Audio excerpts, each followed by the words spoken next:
I know this time that you're doing it, so I'm not in the middle of a sentence. So nice try, Dan. I was a little nicer this time. I kind of gave you a heads up. I was like, oh. No. Yeah. Actually, no, I don't mind when you just start it in the middle. It doesn't bother me. It really doesn't. I think it's funny. Absolute power over when the stream starts. He's drunk with power, everyone. Absolutely.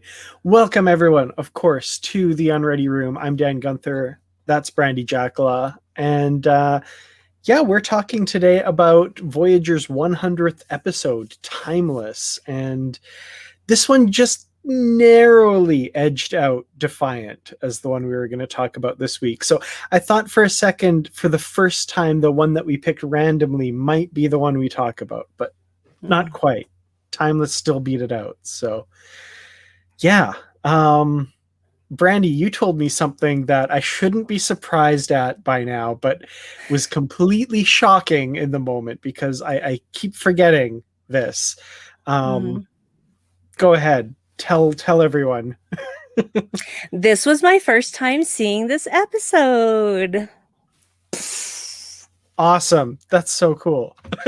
Yes, as some of you watching may already know, I missed a lot of Voyager because of, at the time, the local station that carried UPN preempted it a lot for sporting events, like pretty much almost every week, it seemed. And we didn't have really the same DVR technology that we have now. And even then, we didn't personally own DVR technology. So, and TV Guide wasn't accurate. So it's like, okay, so it wasn't on at this time. When is it going to be on?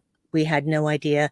Usually it was like 1 a.m. And so we'd miss a lot of episodes. And I missed pretty much about a good half of the entire series of Voyager. Wow. So there's a lot that I haven't seen. And this is one of them. Well, that's exciting. And, maybe a heads up when people are choosing episodes for us to cover, maybe pay attention to that part of the Star Trek universe, because that's exciting. I love that we get to talk about it with someone who's just seen it for the first time. So this is the only series. This is the only series left that I have not seen all of. So this is it. Everything else I've gotten through. In some ways I'm jealous because there are so many times I wish that I hadn't seen some part of classic Star Trek, because I'd love to watch it again for the first time. I'd love to experience watching The Visitor of on Deep Space Nine for the first time, or anyone, even Way of the Warrior or something like action-packed or crazy like that, or this episode, for example. I would love to wipe my memory of watching it so I could experience it for the first time again. So that's pretty cool. Yeah, I enjoyed myself. Not to give away the store, but I enjoyed myself. Absolutely. Well, just briefly, and this is just selfish because I want to talk about this before we get into this episode. And speaking of kind of time shenanigans and that sort of thing, have you seen Loki yet? Yes, I have. Of course you have, because I know Watched it the day it started. Absolutely. Okay, cool. We need to talk about that sometime, because I really enjoyed the heck out of that. So yes, cool. I have many things to say. So many things. Excellent. All right.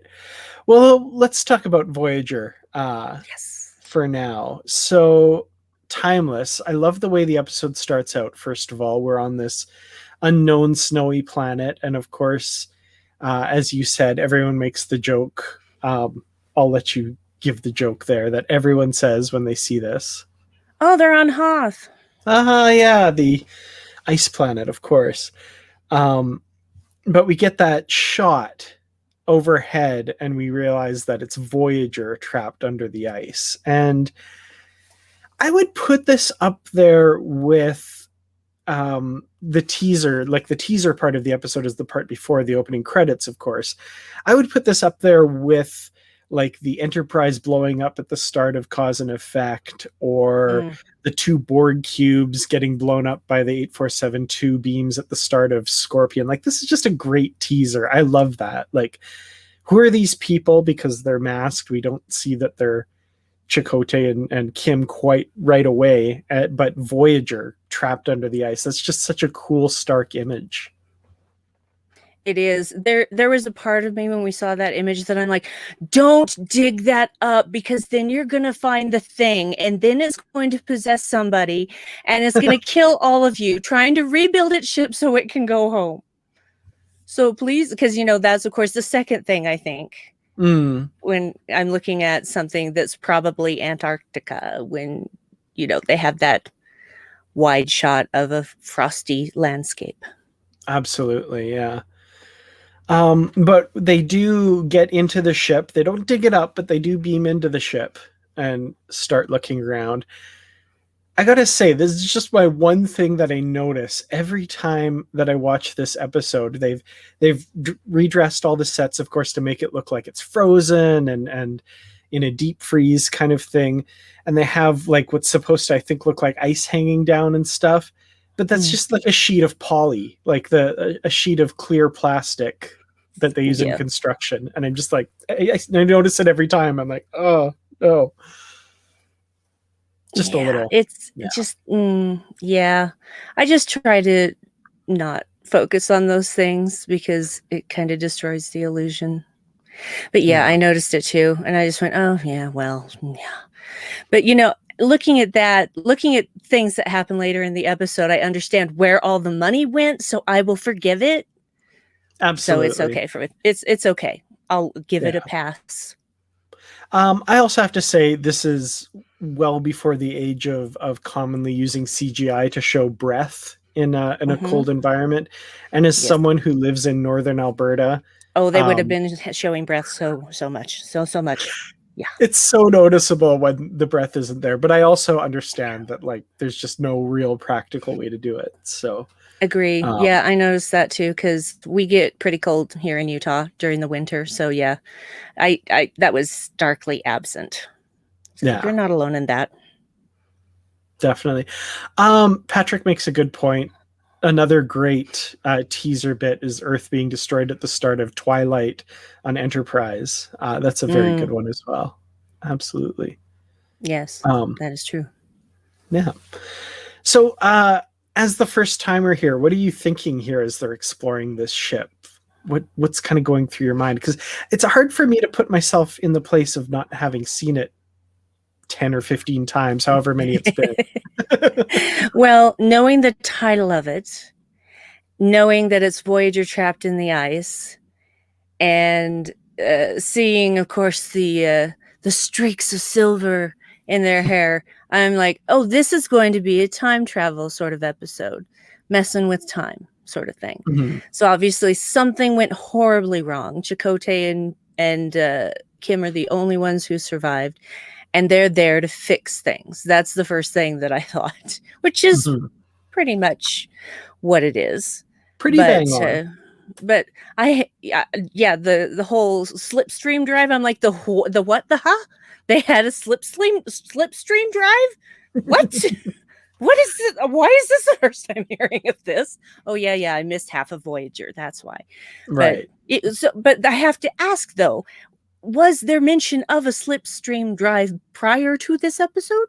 Yes. So okay, good.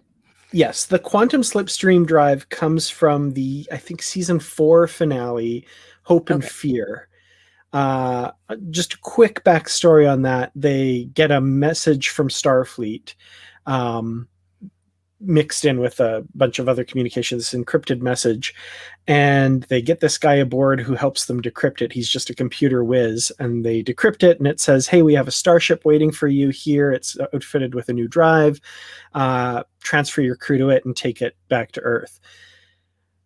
Spoiler, it all turns out to be a fabrication by this alien. It's actually his ship, and he is using it to exact revenge on Janeway for helping the Borg defeat Species 8472. Voyager, in that episode, manages to cobble together the slipstream drive that they took from this ship and chase it down with Mm, Voyager, just like in a matter of hours. So they're really good. But then they're like, oh, it burned out, so we can't use it anymore. of course, because Until this episode, apparently. So, yeah. Okay, I was just making sure that that didn't suddenly come out of nowhere, because sometimes in Star mhm. Trek, in the olden days, things like that would just come out of nowhere. And let it be said, in Voyager, especially sometimes. But yeah, in this case, it was actually pretty good continuity with that episode. So, Cool. Thank it you. was something they'd been working on. So, yeah.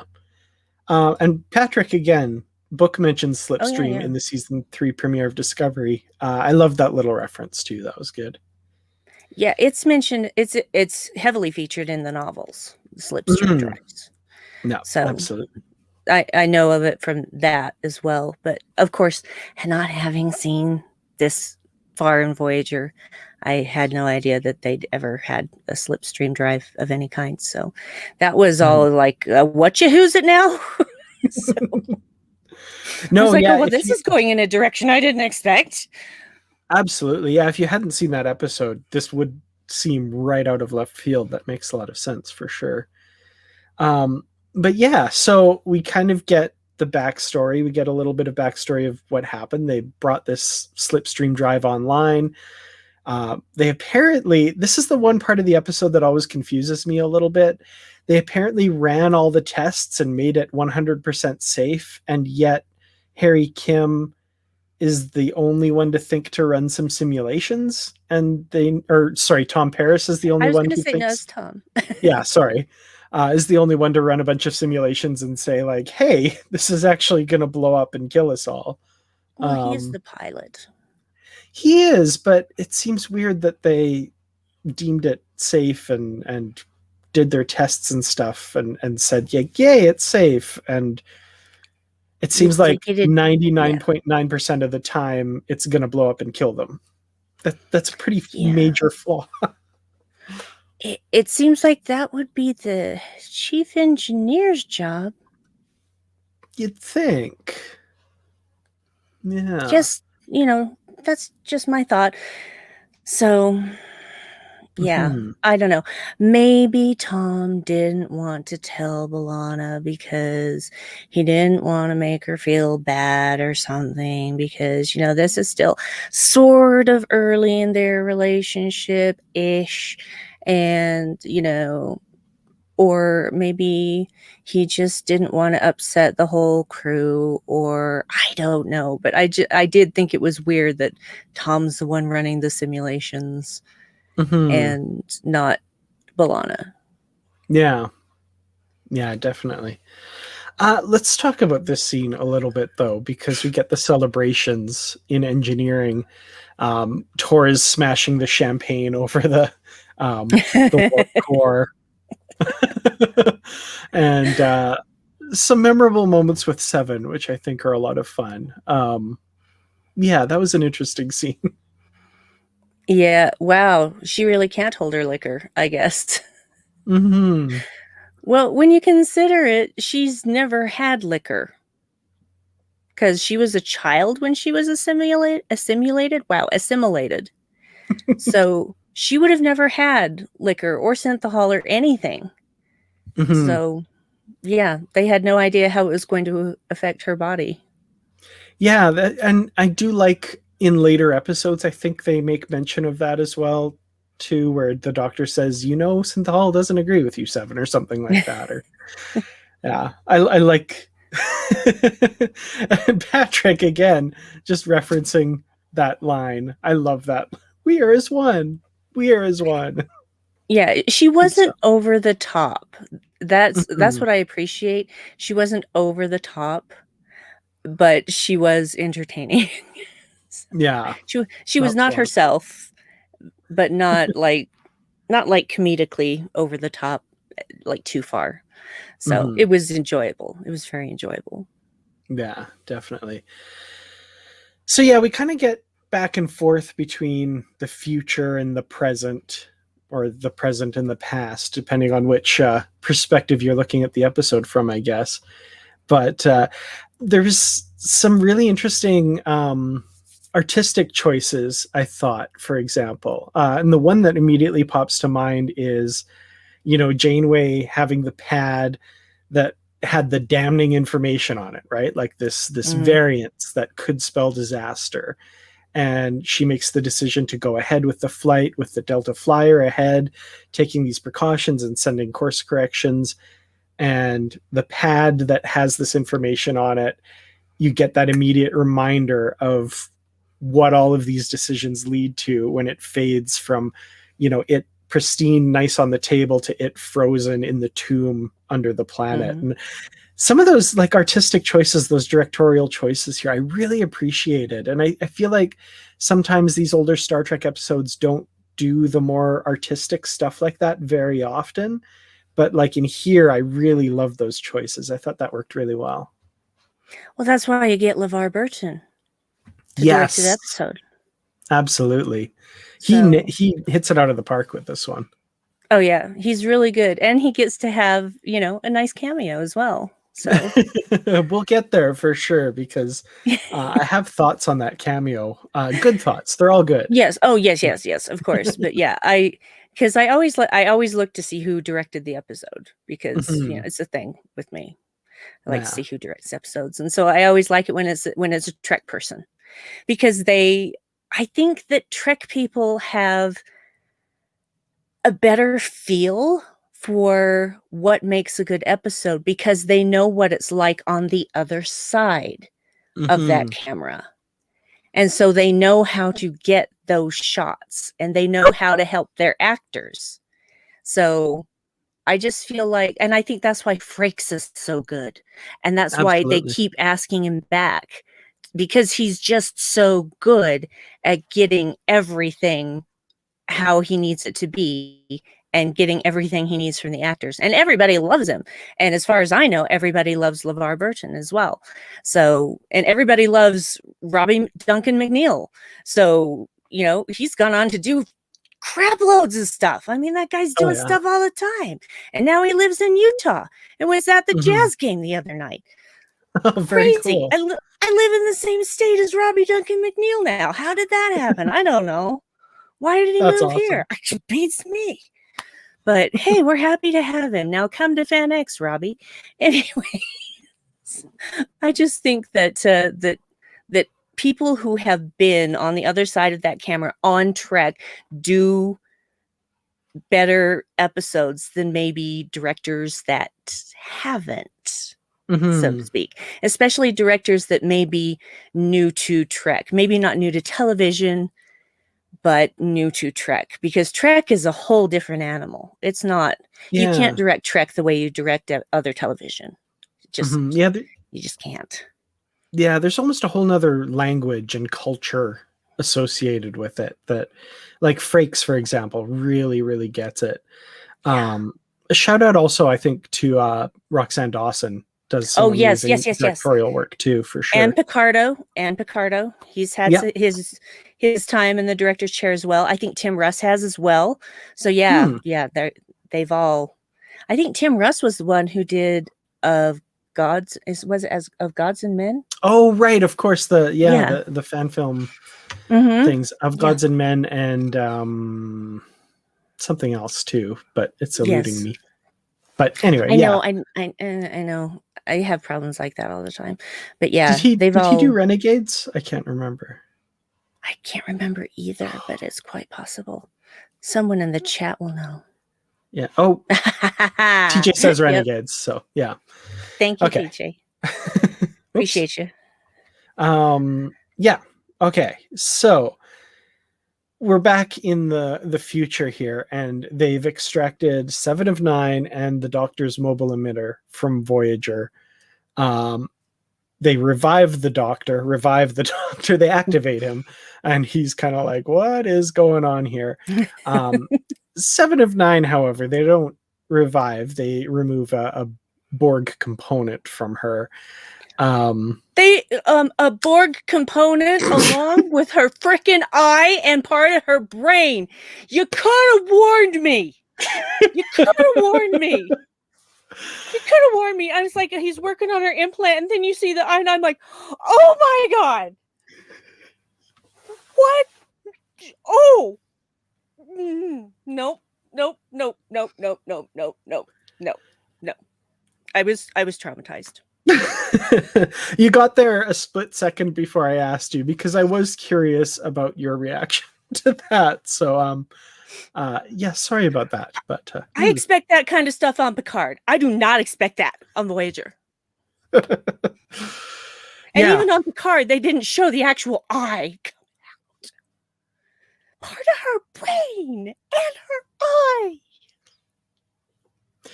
Yeah, it did seem. And I mean, I think part of this was a little bit to establish Kim's edginess, I guess, at this point as well.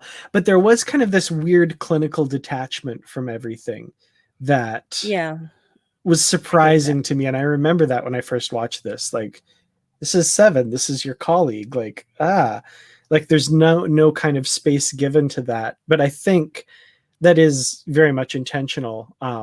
It absolutely is. Yeah, in these 15 years, Harry Kim especially has changed a great deal. I guess this is as good a time as any to talk about Harry because his character in this episode is really interestingly written and really well played, I think, by Garrett Wang. I think he really just does a terrific job in this episode. And I'm going to Joe Minosky in an interview was saying, like, at around the time this episode came out, he said something along the lines of, if you'd have told me a year ago that our 100th episode would be anchored by Harry, Kim, and Chakotay, I would have laughed in your face. And it seems odd on the face of it because, you know, you'd expect 100th episode, like, oh, we'll have a 7 of 9 thing, we'll have the Borg, we'll have maybe something big for the Doctor or something like that. But yeah, Harry, Kim, and Chakotay, traditionally Voyager backbenchers for the most part, unfortunately, really anchoring this episode, and Harry Kim especially doing a really great job of it too. I'm glad they made that decision because I think he is excellent in this episode. I agree, and it just kind of proves what I've always felt is that Garrett Wang could have done so much more with that character if they had let him. And I'm Absolutely. one of those people that loves Harry Kim, and I will never apologize for it. Ever, ever, ever. I have always loved Harry Kim. I have an autographed picture of Harry Kim by Garrett Wang. So I just the way that I look at this Harry Kim is I can feel the guilt just oozing out of him, and he is laser focused. He does not care about anything else except fixing this problem because it was his fault. He has to fix this problem. And that is why he is so detached, because he has to convince himself that none of this is real. None of this is really real. None of this is the future that is supposed to be happening. And when he fixes this mistake, all of this is going to disappear anyway. So none of this matters. None of this is real. And so that's how he maintains this detachment, is by telling himself that over and over again. That's the headcanon I've made up. It makes sense, yeah. And I see that reflected a lot in his performance here. That kind of puts it in a context that makes a lot of sense to me. That, like, he can make a comment, like you have in your title there, they're having sex.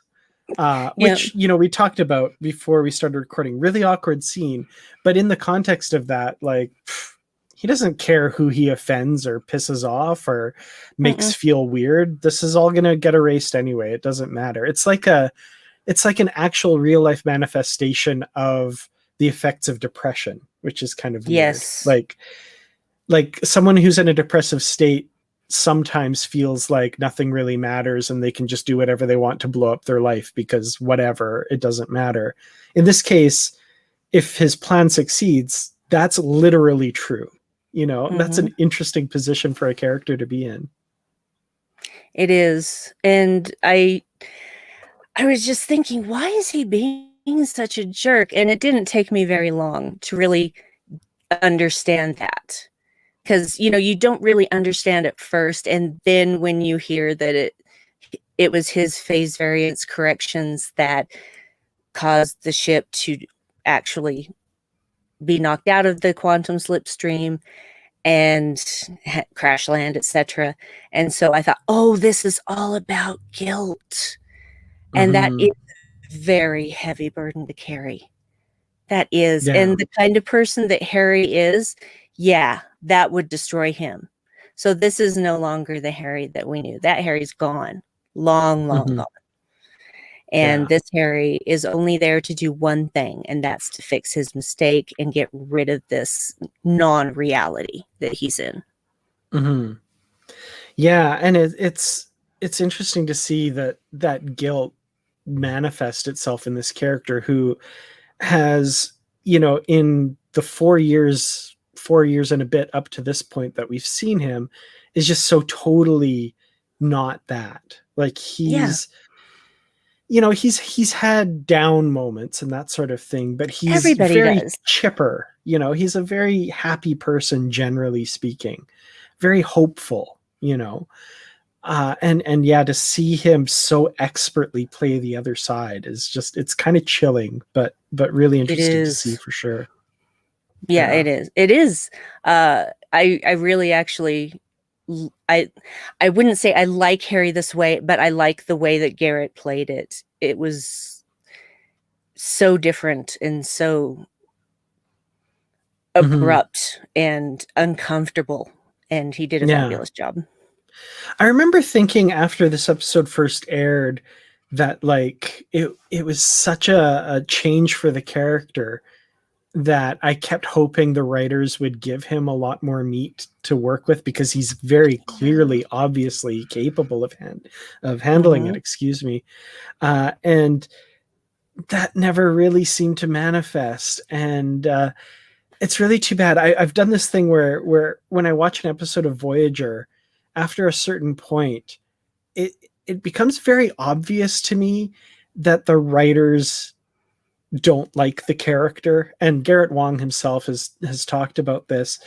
Yeah. This one reviewer who used to make review videos of Voyager episodes called it the poor dumb Harry moment in an episode, Mm. because the writers would just do something to make him look stupid or um I don't know, naive or something. Like there's two that stick out in my head, and I'm going on a little bit of a rant now. Go The for it. first the first one that pops into mind is when Paris is demoted to ensign, and then in the season finale he gets re-promoted to lieutenant junior grade, and the little box with the pip sitting on Paris's chair, and he sees it and opens it, and it's like, oh, Janeway takes it out. Congratulations, Lieutenant. Harry pipes up from the back of the bridge, I don't see a little box on my chair. And Janeway rolls her eyes, and they all kind of laugh, and I'm like, why you gotta do that to Harry? Why do you have to write that line? That's so gross. And then the other one, season 7, and a friend of mine make fun of this all the time. The episode Shattered, where Chakotay is passing through different time zones on Voyager, and they're revisiting different periods of Voyager's past and future and stuff. And Chakotay meets Janeway of like very near the beginning of Voyager's mission or time in the Delta Quadrant. It might even be before they actually go to the Delta Quadrant. And Chakotay mentions the astrometrics lab. And Janeway says, Voyager doesn't have an astrometrics lab. And Chakotay says, well, it will. It's designed and built by Seven of Nine, that, Borg drone that you met earlier, and Harry Kim. And Janeway's like, Harry Kim? Like, Harry helps design this lab? That guy? And I'm like, oh, God. Why do they have to do, anyway. The Borg drone, yeah, of course. But Harry Kim, really? They do my Yeah. boy dirty, is what I'm saying. Yeah, I know. I see it a lot. I see it a lot. It's very frustrating. Very, very frustrating. And every time uh there was that episode, and heaven forbid that I actually remember the name of an episode. It was the one with the Ocraterians where they're put on trial and put on a prison ship for obviously something that they didn't do. The And shoot. yes, the shoot. Thank you. And Tom ends up getting injured very badly, and he's delirious and dying. And Harry defends him at every turn, even when he's being prodded to, you know what, that your friend's not going to make it. You need to kill him. He's just taking up resources. He's taking up, you know, your space. He's taking up your food, etc. And Harry would never do it. Harry defended him to the last. That was, even though I really didn't enjoy that episode, because you're not supposed to enjoy that episode, it was a great episode for Harry. So good. Such a great episode for Harry. And I'm just like, yes, this is the Harry that we all want to see. Why can't you write like this for Harry all the time? Why? Absolutely. Why? Yeah. Definitely totally agree.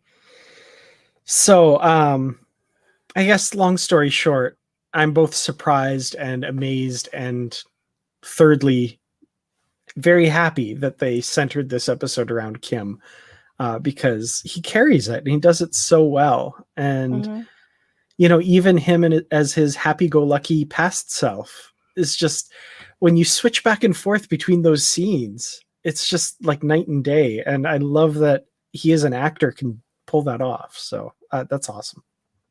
Oh yeah, it's very obviously two very different people. And future Harry, you can tell, just, he doesn't even have to open his mouth. You can tell he has seen things, he has been through things. Just the way he carries himself, the expression on his face, just the way he stands, his posture, just his facial expression. There's just something about, it's difficult to describe. It's not so much that he has a certain facial expression, but it's kind of like just his whole face sort of pulls downward when he's future Harry.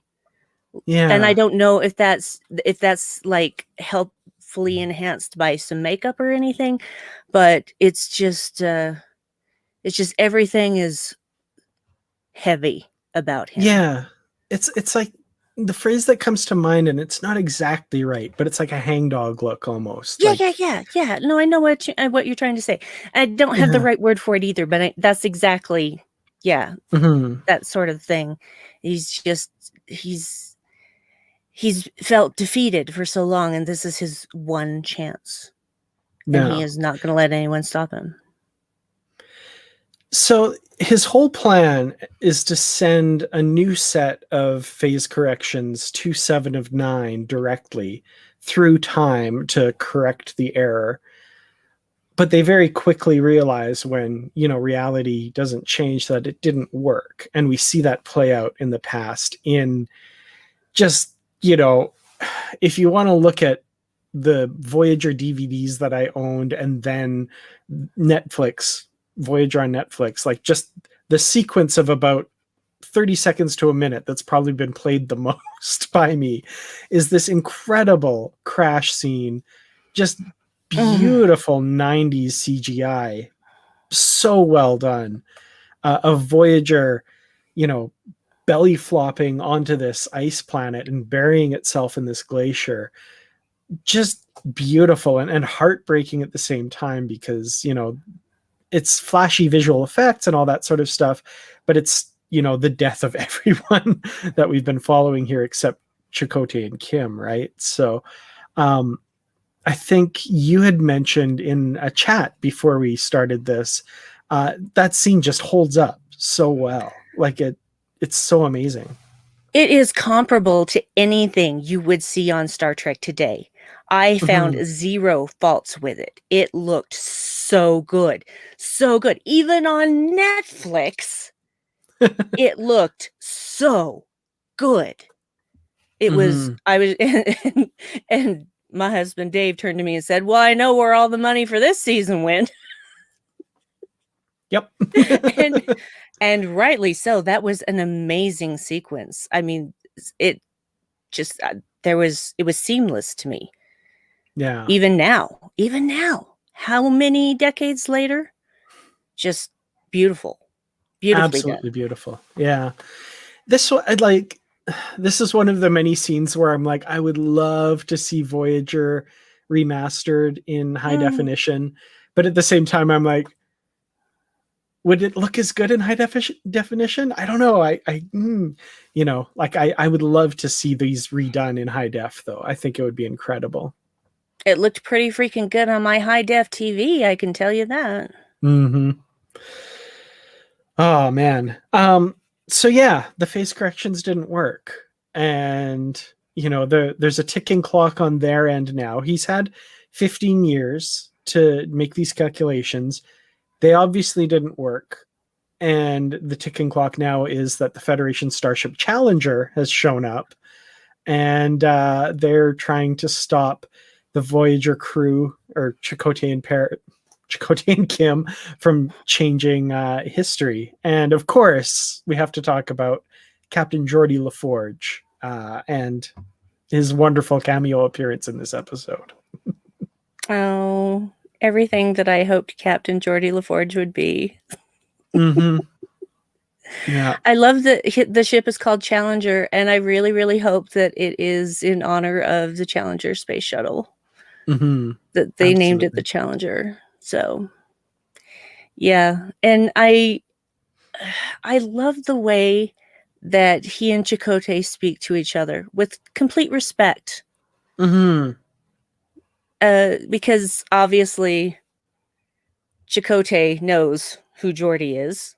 Everybody knows who Geordi is. And Geordi knows who Chakotay is. I mean, they're both kind of just famous for various differing reasons. And Geordi knows what he's trying to do, but he's got a job to do. But he also, he flat out says, if I were in your position, I'd probably be doing the exact same thing. So he really does understand why they're doing it, but he's got a job to do. Mm-hmm. You're absolutely hitting all of my talking points. And yeah, absolutely. That's the line that stuck out to me. And in that moment, I'm thinking about Picard and Troy and Riker and all of them. If I were in your position, I might be doing the exact same thing. That. Oh, yeah. He totally would. He would. He would. Absolutely.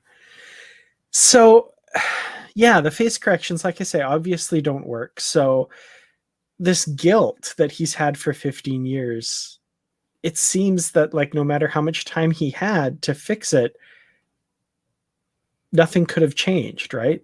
In that moment, if they were going to continue doing with that plan. So the new idea that they come up with, he and the doctor, is, well, if we can't fix it, maybe we can just get them to shut down the drive, and they send new corrections that cause the slipstream to shut down, saving everyone's life.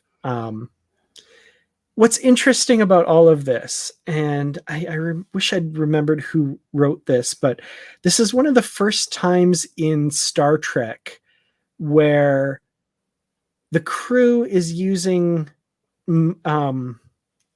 manipulating time, not to correct a mistake that was made due to time travel or something like that, but merely to change an event that they didn't like the outcome of, which is interesting. Like in the original unaltered timeline, if you want to ascribe a value to it, like if it was the TVA from Loki, they would say what was supposed to happen was Voyager crashed, killing the entire crew except for Chakotay and Kim. But they actively make a choice to say, no, we are going to manipulate time to our benefit and rescue our crew. And that's really the first time in Star Trek that happens. And it kind of marks a bit of a pattern for Voyager, because that's exactly what they do, what Admiral Janeway of the future does in the final episode of Voyager as well. So what was supposed to happen is changed completely by the actions of the people in this episode, which is interesting because that kind of flies in the face of what time travel has been used and said to be used for up to this point. So I always thought that was interesting that, like, you know, if you were really wanting to follow the rules and if you were an outside observer, if this was just some alien group that was not our heroes, but they were trying to wipe out our timeline because of some mistake that had happened in their past, we would be on the Forge's side saying, like, no, no, no, you can't do that. You can't alter the destiny of billions and trillions and quadrillions of people just to save your ship. That's not how this works. But it's our hero ship. It is. I seriously doubt it would alter the destinies of quadrillions of people. It might not even alter the destinies of much more than 1,000 people, to be frank. People seem to think that the survival of however many people died on Voyager would have these unbelievable future changes. That's not necessarily true. That's not always necessarily true. We seem to think that one little change in the timeline has these massive consequences always. Sometimes it doesn't. Sometimes the change doesn't happen. But in this case, I understand that, yes, it's wiping out 15 years of history for everyone. I get that. But how do we know that this 15 years now isn't better? How do you know it is or isn't, though? Yeah, that's the thing. You don't know whether it is or isn't. Who gets to decide that? Well, apparently Harry Kim gets to decide that. Harry Kim. Yeah, absolutely. So, and apparently Admiral Janeway. Admiral Janeway and etc. So, yeah. Well, Janeway has had, her own run-ins throughout the years. So it's not surprising that she would do what she did in the series finale. So, yeah. And honestly, would any of us do anything differently if we were in her position or if we were in Harry's position? It's hard to say unless we were in that position. But I think that that guilt is a very strong motivation for a lot of things. Is that good or bad? I can't say necessarily. But one thing I did want to say is when Harry realizes that the phase variance corrections didn't work, he starts to break down because this was his shot. He was so sure it was going to work. Now it didn't. And now he realizes he's stuck here and he's just done. He has nothing left. And so he's just losing it. And the doctor is the one that is getting him back on track. I swear, I thought it was going to be like that airplane scene where you're shaking him and then just slap him across the face. Then get Chakotay in there to shake him and slap him across the face. Get Tess in there to shake him and slap him across the face. No, that was just going on in my head. But the doctor gets him to focus long enough that Harry does come up with, what to do. And of course, they're battling with the Challenger. And the Challenger is trying their best not to hurt them. But they've got a tractor beam on them. And they send out, what was it? A repulsor? Something? Some kind of pulse. Some kind of plasma pulse or something like that to disrupt the tractor beam, but it also overloads their EPS conduits and starts a warp core meltdown, and the Delta Flyer is going to blow. So they have X amount of seconds. They have like less than 3 minutes, and so Harry's got to figure this out fast, and he literally finds it at the last second. Yeah, literally with one of the greatest yeses in all of that was great. And then the beautiful, I say beautiful, the blowing up of the Delta Flyer. We stick with this timeline. The timeline isn't erased just long enough for us to see the Delta Flyer explode. And they spent a little bit more money on their CGI budget there. So yeah. Yeah. Well, and the doctor's like, well, we can't fix the phase. We can't fix the slipstream. They're going to fall out of the slipstream no matter what. So maybe we can warn them. Mm-hmm. And that's when Harry gets the idea to, give them a variance that'll shut down the Yeah, slipstream drive. So, absolutely. so they both have a part in that. Yeah, I gotta also commend Robert Picardo in these scenes as well. The Yes. kind of those bits where he's kind of doing the airplane thing, like Mhm. get a hold of yourself, Mr. Kim. That whole bit, Mhm. he's really good in that. I loved his line. I didn't spend all those years in an ice bucket so I could listen to you berate yourself. If you want to wallow in self pity, fine. Do it on your own time. Yes, that's great. That was really good. He always has the best lines. So one kind of last thing that I wanted to talk about, well, a couple other things, but Tessa Omond, this character is interesting to me, and I wish we'd, it's an hour-long episode. They can't spend a lot of time on any one thing. I kind of wished we learned a little bit more about this character, that she's, I get that Kim and Chakotay are totally willing to sacrifice themselves for this cause. And there's a little bit of, okay, in the fact that this timeline, if it succeeds, will end. And, everything will reset anyway. But it's interesting that she's so committed to Chakotay that she's willing to sacrifice herself as well. And there's some context clues like, yeah, they're in love and all this kind of stuff. But I don't know. I would have liked a little bit more motivation on her part, just to kind of see what that relationship, how that developed and that kind of thing. But again, I understand it's 15 years of development. We just see the last like hour of it. Like we don't, it's not a focus of the story. But I've always been kind of fascinated with, why is she along with them? That's pretty cool that she'd be willing to do that. Yeah, honestly, I felt like, why have her in the episode at all? Yeah. What did she add to the Mm-hmm. story? I felt like that it was kind of pointless to introduce this character that we don't know, have no context for. Uh, she's kind of flat, and she's gonna die at the end or be erased. Take your pick. Kind of both, Mm-hmm. really. And she seems like pretty cool with that. Yeah, and it's just kind of like, why? Mm-hmm. Why was she there? She was not in any way necessary to the plot. What was the point? The only thing I can think of, and this is kind of what I came up with after the fact, is to kind of juxtapose Chakotay and Kim a little bit, in that Kim has not been able to move on at all and has been stuck in that moment. But Chakotay has been able to kind of build a life a little bit. But then if that's the case, why is he along on the trip?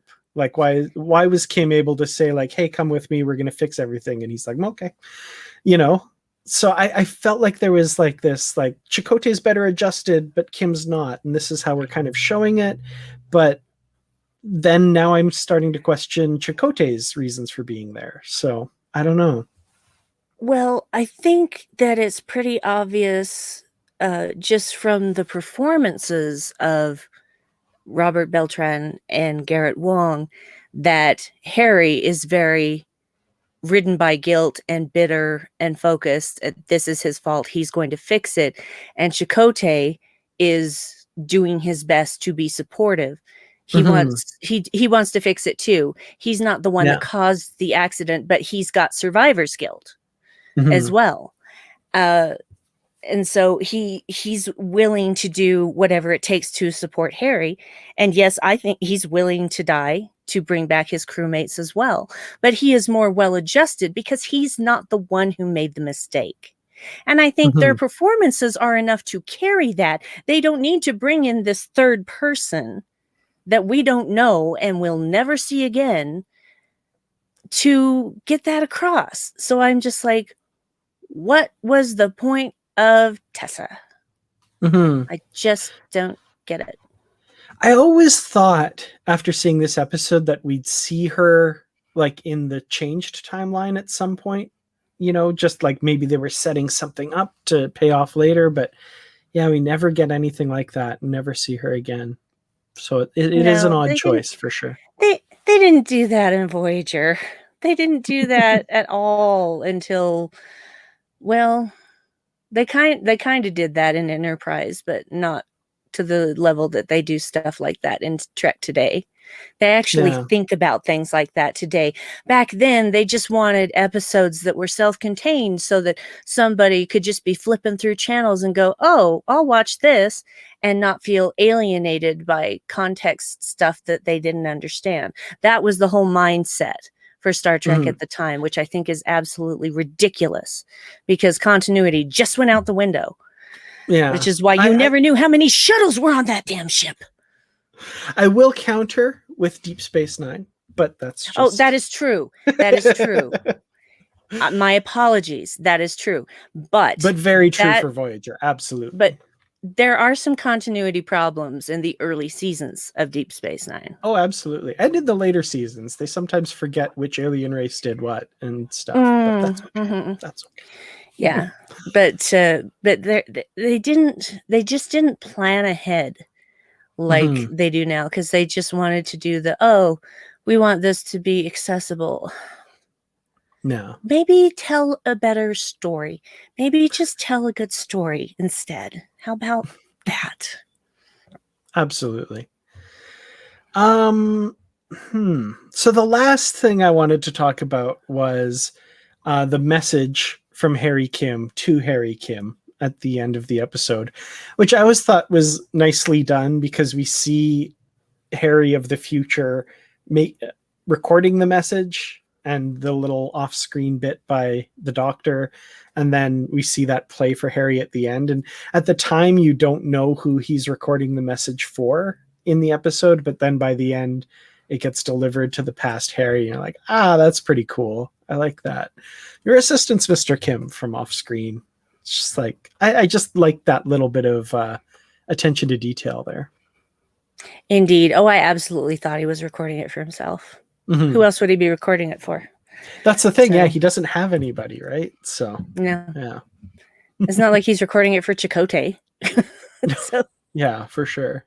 because it's got to be for somebody in the past, because the past is all that's going to be left when they complete this mission. So, yeah, I liked that too. And of course, there's this whole, well, how could it possibly exist if it's from a future that doesn't exist anymore? And I just go, quantum realities, just let it go.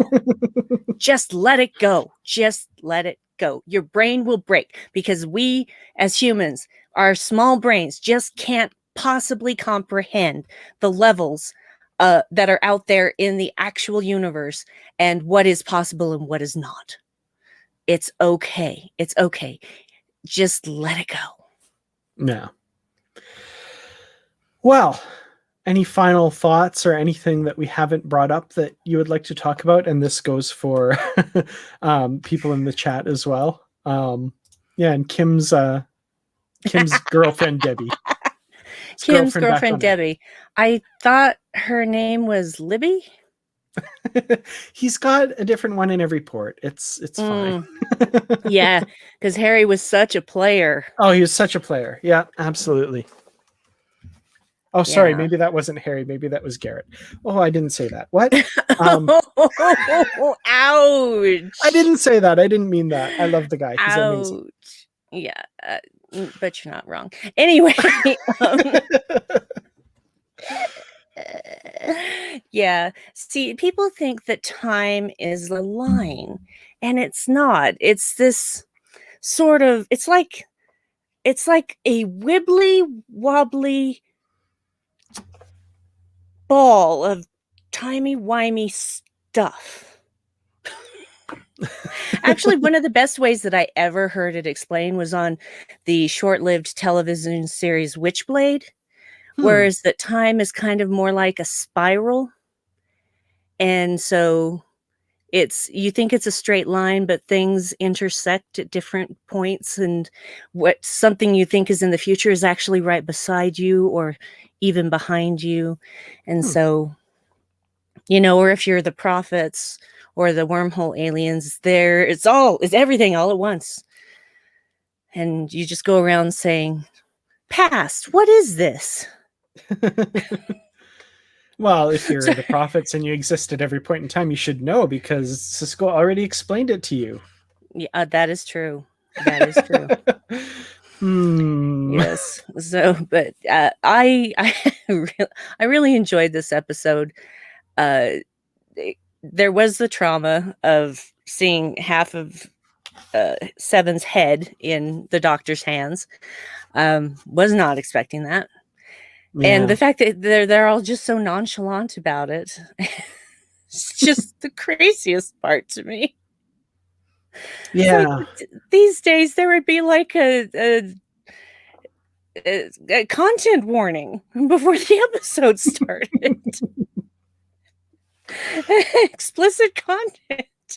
But I think that, you know, putting aside the fact that there was no reason for Tessa to be in this episode, I really enjoyed it. I loved the performances. I enjoyed the storyline. Uh, there's one thing that made me laugh again. My husband, it was the scene where Chakotay and Janeway were about to have dinner, and she goes over to him and she asks him if he's ready for for the adventure of her home cooking or whatever it is that she said. And he's like, geez, personal space. And I'm like, honey, they are always up in each other's personal space. Always. You know what's funny is sometimes watching older television, especially Star Trek and stuff, I always forget the 4:3 format. Mm-hmm. If there's two people and you don't just want to do shot reverse shot over and over ad nauseum because that gets really boring. If there's two people talking in a scene, they're like that far apart. They have to be It's like, so close.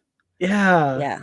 They have And to I be do so close. remember there was like a couple years there when everything switched to widescreen where I think some directors just still didn't quite get and then there are people like in the middle of the frame really close together with all this space over here and I'm like they haven't gotten used to the wider screen yet.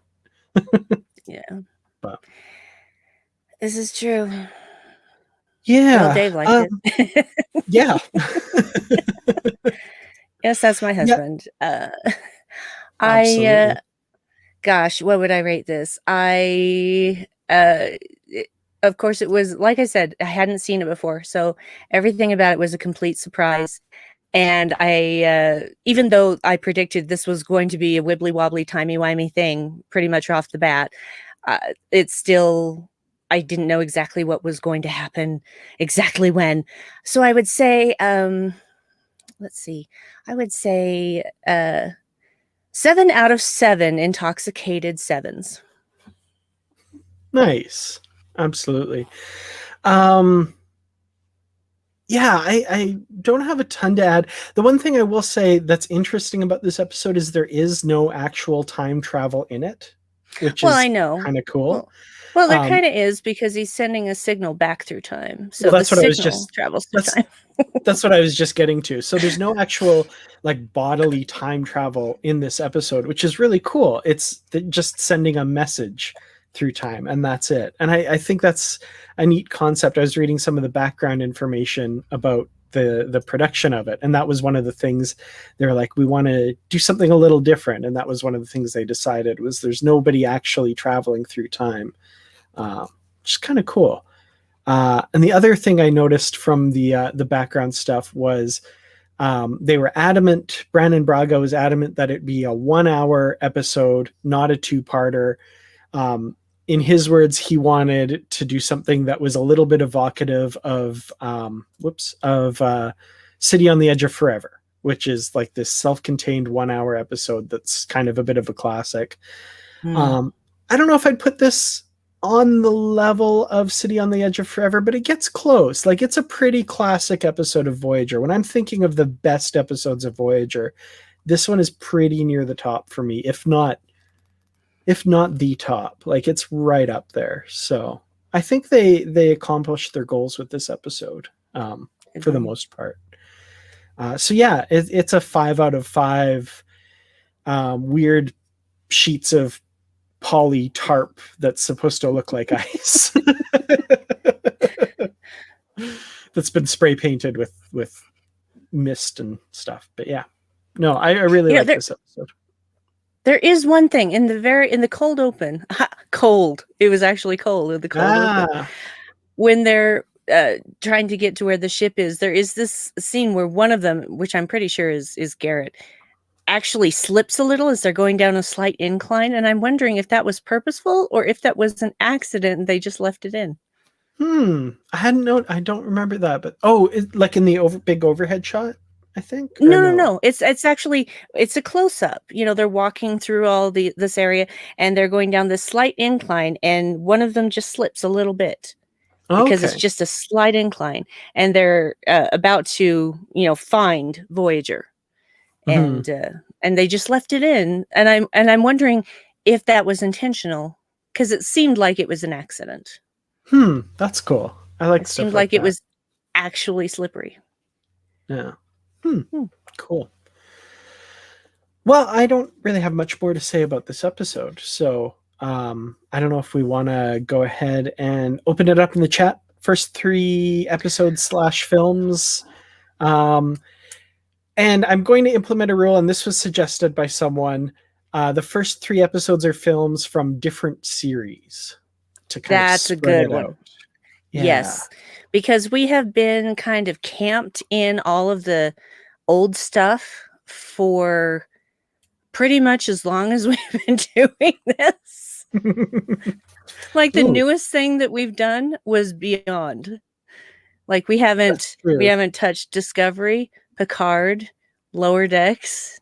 So Galaxy Quest, that is not qualified. Okay. Ooh, E squared. Ooh. Yeah, E squared, Measure of a Man. So we've got Enterprise and TNG. Galaxy Quest, yeah, we'll veto that. So yeah, that's not. You were talking actual made by Paramount Star Trek thing. Sorry. Although I wouldn't mind watching that sometime. That would be a fun one to just talk about as a special thing sometime, maybe. Ooh, Duet. Agreed.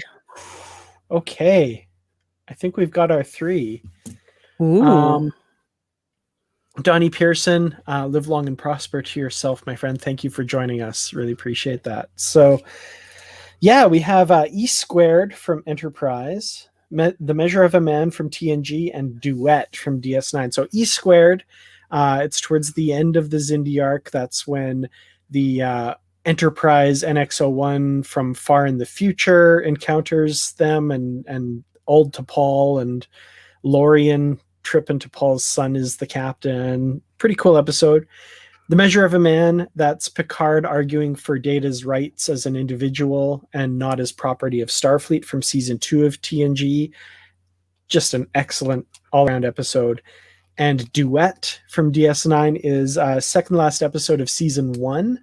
That's where the Cardassian claims to be this gull who was a war criminal, comes aboard the station, and it's basically kind of a back and forth between him and Kira for the entire episode, and it is also incredible. So, wow.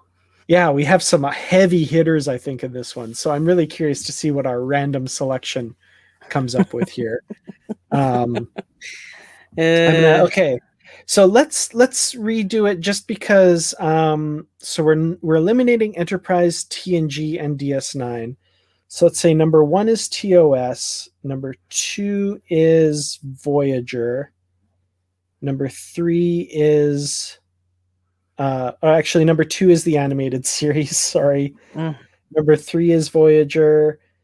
Number 4 would be Discovery, I guess. 5, Picard. 6, Lower Decks. 7, films.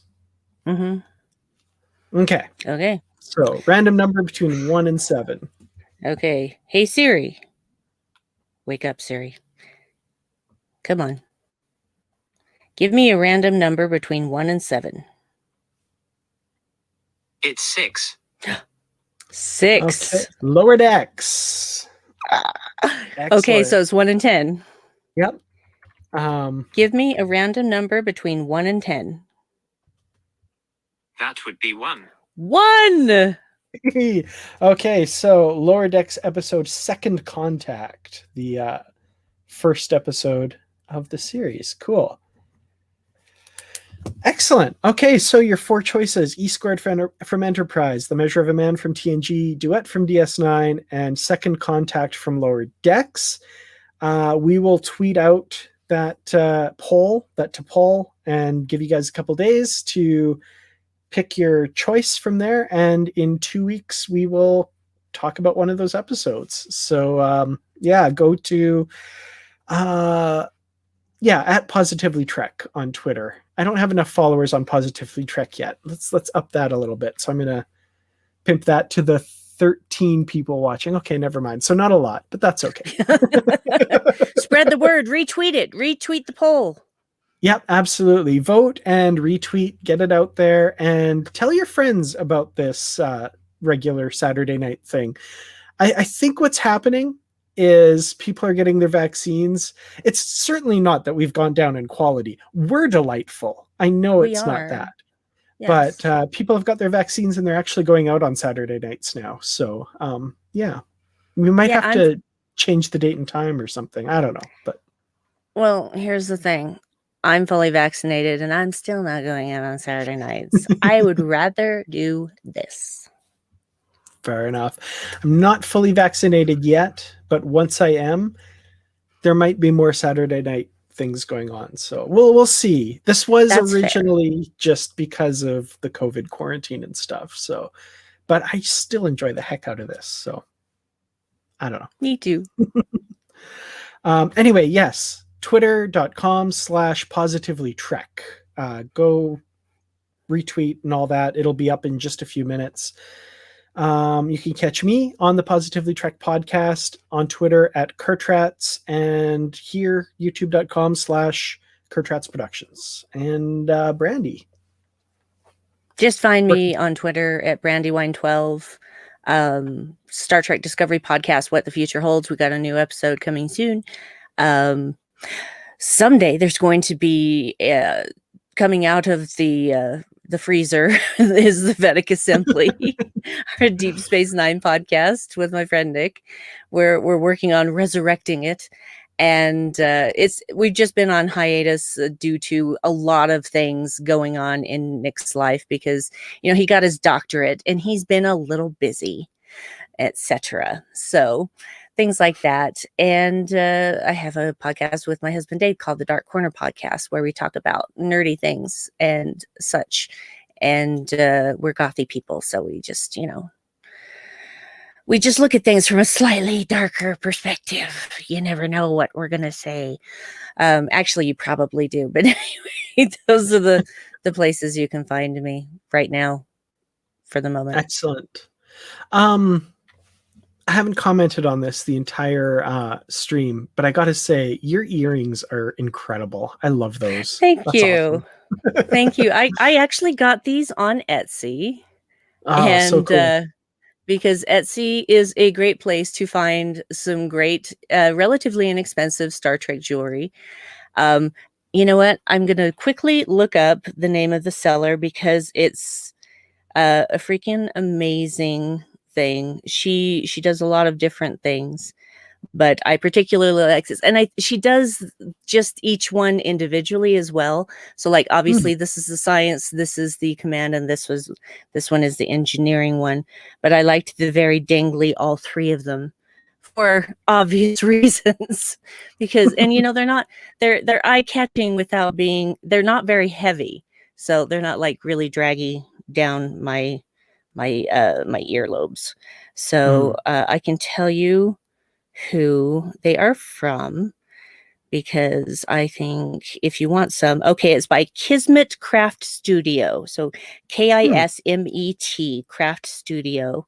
And she has a variety of other Star Trek earrings as well. As I said, I do think it's funny that she's got a Kirk action figure holding up the earrings for the display.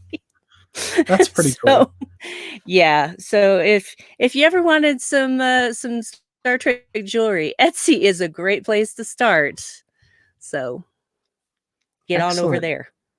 I did. I got a pair of Star Trek Delta cufflinks from Etsy. I'm Nice. not sure who the seller was, and they arrived 3 days after my wedding, so I couldn't quite wear them. However, because our wedding was on July 25th in 2020, we haven't yet had our reception, which is we're Oh, still that's going to happen. So I will wear mhm. them then. There you go. So I'm excited for that. But yeah, Very thank cool. you all so much for watching. Thanks, Brandi, for being here again. And we'll see My you all in pleasure. 2 weeks. And